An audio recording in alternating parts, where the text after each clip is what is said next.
54 points for Jason Tatum. And he was lights out defensively. Like, the whole team was really good defensively, but you're seeing some of the stats come out today about Tatum when he was matched up with certain guys, Derek White when he was matched up with certain guys. They are really locking people down on that end of the floor. It's Gresh and Keefe here, WEEI. No Gresh today. He'll be back tomorrow. Fitzy and Mego are in. And don't you think earlier in the year, people around here were starting to turn on Jason Tatum a little bit? Not that they wanted him traded. Not that they were saying trade him. Everybody knew how valuable he was, but started to question, all right, is this guy just going to be one of the many players in the league that puts up a lot of points and ultimately you don't win anything? Some of like the Carmelo Anthony comparisons that started to come up a little bit with Tatum. And again, they didn't win the NBA title yesterday. I'm aware of that. But this week, kind of going head-to-head with Durant, who might be the best player in the league, head-to-head with Ja Morant, who might be the player who had the best month in the league. I don't know. I think Tatum's starting to change some of the opinions about this. You know what? Maybe he's back being a guy that can get it done. Is Jason Tatum's development, his advancement this season, the most impressive part about the 2021-22 Celtics at this point? Would you say that is it the chemistry, the defense, the fact that it does seem like Tatum has finally taken that step or leap that we've been looking for him to do the last 3 seasons? It looked like he had leveled off, and that was still a good player. That's like a perennial all-star. There's nothing wrong with that, but there's sort of that next level up where Giannis took it last year. Kevin Durant has taken it years ago. LeBron's had it forever. Like, those guys are in a different class than just the 25-point-per-game scorers. And maybe we're seeing that's what he's doing now. Because they didn't make so many adjustments in the offseason other than basically unloading Kemba's albatross of a contract, I felt like this was going to be more of a holding pattern year for the Celtics, and that the number one thing had to be Jason Tatum's development. And I think he certainly met any standard that a reasonable fan or somebody in the NBA would set for him.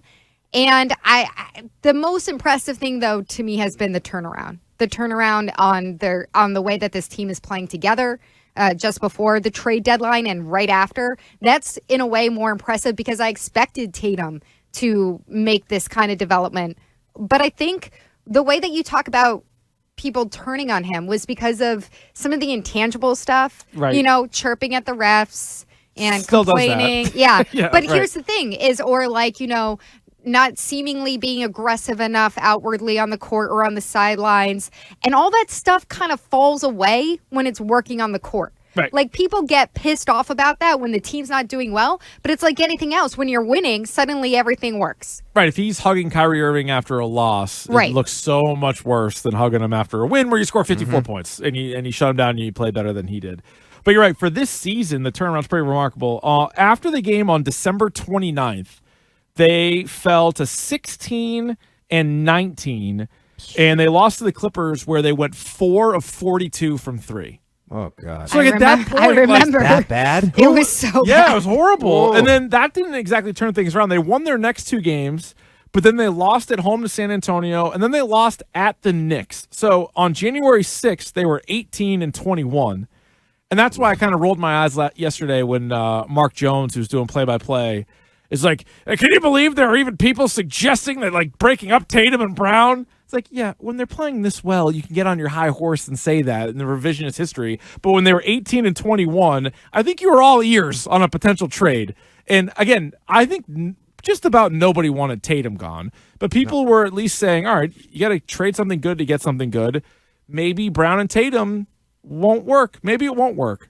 Now, what do you think? What do you think? Yeah. What do you think, Jaylen Brown? So now we're watching. So this is, I guess we can probably say, like, this is Jason Tatum's team now. 100%. Even though it's like without question, it's the big two. It's like the dynamic duo. It's Jason Tatum's team. So how does Jaylen Brown evolve, or how does he fix his game or adjust accordingly, so long as the ankle is healthy and he holds up the rest of the way? I think you could have an advantage because there's no real super teams anymore in the league. It's a lot of duos, and then you have a team like the Bulls that just went out there and got like 4 B-plus players. Like, it's a lot of teams like that now, where if Jaylen Brown, he's not Jason Tatum, but can he be the next best player, right? So if the 2 star players cancel each other out, is he better than the other team's next guy?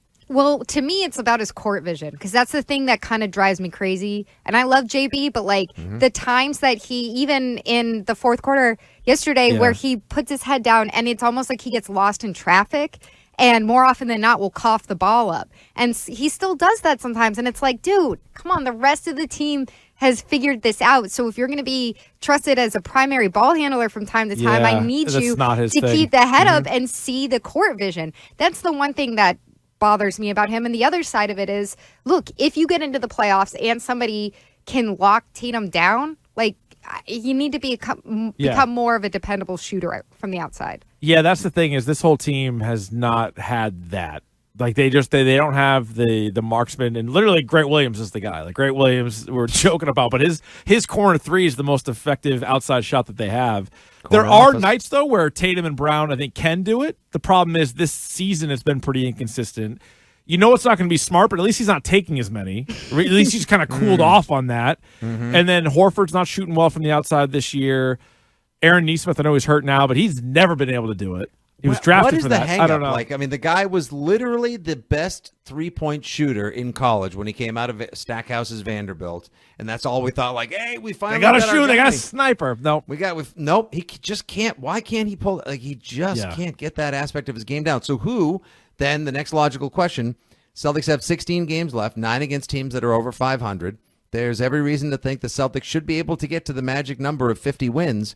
I think they can. 49, 50 wins would be spectacular. So they get a good seed. Like you said, someone locks down your top guys. Wait, so they got to go 11-5? 11-5 the rest of the way. Huh. Yeah, I guess it is possible. Doable. If they go 10-6, they get 49 wins. 49-33 be a nice record. Who's going to be are we literally going to be saying like Grant Williams was the difference in this playoff series clincher? No, Fitzy, I'm telling you, besides Tatum, it's Rob Williams. Like we spend so much time not talking about. He's going to take a bunch of threes. He's going to be the outside guy. Other than this roster, no, I'm not talking about shooting. I'm talking about the presence on the court, though. I'm looking for the shooter. That's what I'm looking for. Yeah. He changed your defense. Him being consistently healthy. He can't just yada that. I don't know what they're going to do at shooter. I think that's one of the weakest points for them.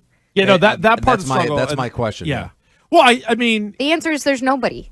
Can Tatum Tatum at one point was a 40% 3-point shooter for the season. And this year, even with some of his hot games, he's at 33%, which is far and away a career low. And some people have suggested, he put on a lot of muscle, and now he can't shoot because he's too strong. I'm like, well, he's shooting pretty well last night. Too strong. I don't know what it is. It's because now he's laying down on the floor of the hotel room and practicing that way. He was 8 for 15 yesterday. He used to do in third grade. Yeah, so I mean, nice. Maybe if he goes 5 for 11, that's over 40%. I'll take that any night of the week. Do you think there's more of a role for Peyton Pritchard? Because it seems like I would love sometimes he can light it up. If Mego's son to become the 3-point backup point guard / 3-point assassin, I would love it.